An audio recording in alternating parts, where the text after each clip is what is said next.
आज हम लोग बात करेंगे गुप्त काल के फ्रेस्को पेंटिंग के विषय में। तो अजंता का जो गुफा चित्र है उसके विषय में चर्चा करेंगे हम लोग। First century BC to 7th century AD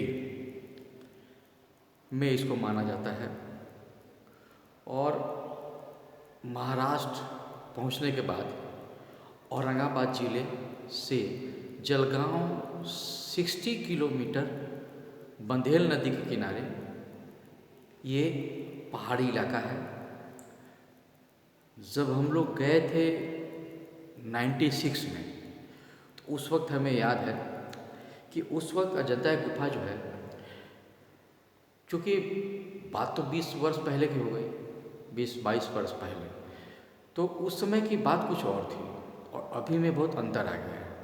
उस समय जब हम लोग गए थे तो उस समय जलगांव से जो हम गए जाने बंधेल नदी किनारे, तो हमें जहाँ तक याद है हमने उसका आधार बनाया, ये वही पहाड़ी इलाका है जहाँ पर ये छोटी सी पतली नदी जो बह रही है, ये जो पतली नदी बह रही है ये बंधेल नदी है और इसको क्रॉस करने के बाद पहाड़ी इलाका है।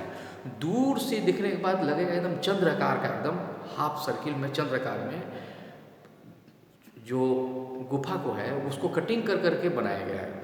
उस समय के कलाकारों ने इतना मेहनत किया है कि उसको देखने से लगता है कि वाह क्या, मतलब आश्चर्यजनक लगता है देखने से। तो अब हम लोग स्टार्ट करते हैं अजंता गुफा में। सबसे पहले हम बता देते हैं कि 19 यानी कि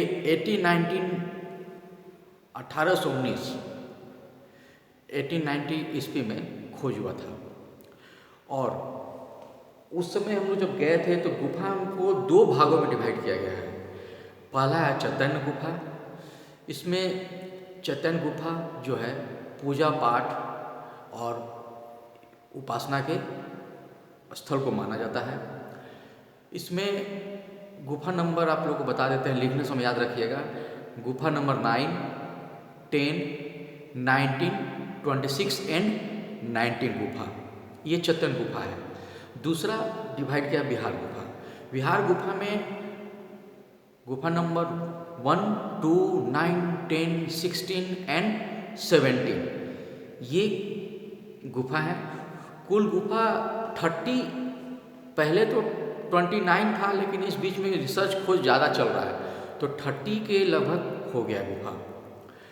और इसमें जो है सबसे पहले 1843 ईस्वी में पहला शोध कार्य चालू हुआ था और आज भी शोध चल रहा है। हमारे एक फ्रेंड हैं गवर्नमेंट आर्ट कॉलेज आपका महाराष्ट्र में जो है, तो वहाँ पर वो पढ़े हैं और पढ़ने के बाद जो है सो हमसे मुलाकात हुई थी वहीं पर। वो बोले कि हम लोग तो बराबर रिसर्च करते रहते हैं, जो गुफा के किनारे बैठे रहते हैं, अपना कुछ खोज करते रहते हैं। बड़ौदा आर्ट कॉलेज के हैं, तो हिस्ट्री से डिपार्टमेंट से किए थे, तो हम लोग चलते रहता है। बोले वाह बहुत अच्छा बात है। तो आगे हम लोग बताते हैं कि 1983 में यूनेस्को द्वारा स्मारक सूची में शामिल किया गया इसको, यानी कि इंटरनेशनल फेमस पेंटिंग अजंता को माना जाता है, अजंता गुफा चित्र को, ये चीज़ है। और सबसे पहले जब हम लोग अंदर में गए हैं तो पेंटिंग इतना बेहतरीन पेंटिंग है जो कि आज भी उसमें चमक वैसे ही है। वैसे नहीं कि कोई केमिकल कलर यूज हुआ है, सिर्फ नेचुरल कलर यूज हुआ है, पेड़ पौधा पत्ता हैं इसी का कलर यूज हुआ है। और एक चीज़ बता देते हैं, उसमें जब हम लोग गए देखे अंदर में, तो चित्रों का बनाने का जो तरीका है वो बड़ा बेहतरीन था। क्या है कि चट्टान पहले खुदरा रहता था, उसको खुदरापन को ठीक करने के लिए वो लोग क्या करते थे, मिट्टी और धान का भूसी और वहीं पर पेड़ में गोंद निकलता था, उस गोंद को मिलाकर एक लेप चढ़ाते थे। एक लेप चढ़ाया, दूसरा चढ़ाया, तीसरा में थोड़ा सा रफ हुआ और फाइनल में 1-2 कोट और चढ़ाए तो पूरा प्लेन हो गया। उसके बाद क्या किया, चूना निकला पहाड़ में से, उस चूना को पीस के उस चूना को एक लेयर लगा दिए, वाइट 2 लेयर लगाए, पूरा वाइट हो गया। उसके बाद उसमें ड्राइंग करना स्टार्ट किए। और सबसे बड़ी बात है कि ड्राइंग जो है उसमें जो बैकग्राउंड है, बैकग्राउंड में लोगों को जो दर्शाते थे पिक्चर, उसको हल्का करते थे, और फ्रंट में जो है सामने का जो है उसमें पूरा बेहतरीन तरह से पिक्चर को दर्शाया गया है। उसमें गौतम बुद्ध के लाइफ के ऊपर पेंटिंग बना हुआ है, सिर्फ पूरा गौतम बुद्ध के लाइफ के ऊपर। तो गौतम बुद्ध में उसमें दर्शाया गया है। तो बैकग्राउंड में भी पेंटिंग है लेकिन हल्का है, और ज़्यादा कलर आपको यूज किया गया है, येलो, ग्रीन, ब्लैक, ब्राउन, ये कलर ज़्यादा यूज हुआ है। यानी जिस समय फर्स्ट सेंचुरी में क्या शेडिंग वोडिंग उतना नहीं होता था, 5th सेंचुरी में शेडिंग का काम चालू हुआ है। उस समय नीले रंग का ज़्यादा प्रयोग किया गया है।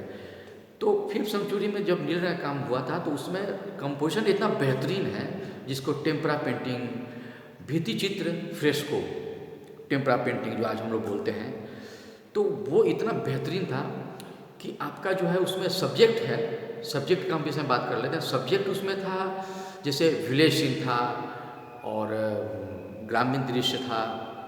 इस तरह से जो है भिखारी, राजा, रानी, अमीर, गरीब सभी को दिखाया गया। एनिमल्स में आपका एनिमल्स, बर्ड्स, एनिमल्स में एलिफेंट हो गया, हॉर्स हो गया, डियर हो गया, बियर हो गया, मंकी हो गया, मतलब डॉग हो गया, सारे चीज़ को।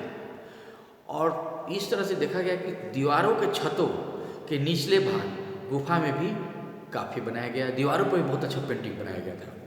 और गुफा नंबर 1 में आप दिखाया गया है जो 5th सेंचुरी का है, वो बहुत बेहतरीन पेंटिंग है। और गुफा नंबर जो है आपका 2 में मूर्ति कला भी बहुत भी जो रिलीफ वर्क दिखाया गया। रिलीफ वर्क जैसे मान लो कि फर्स्ट रिलीफ वर्क में भी 3 होता है ना कैटेगरी।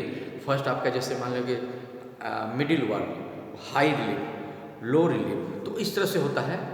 तो उसमें मूर्ति कला में जो है वो भी 5th सेंचुरी का बहुत बेहतरीन मूर्ति बना हुआ है। तो आप लोग को शायद अब लिखने में कोई दिक्कत नहीं होगा, हमने बता ही दिया सब कुछ तरीका।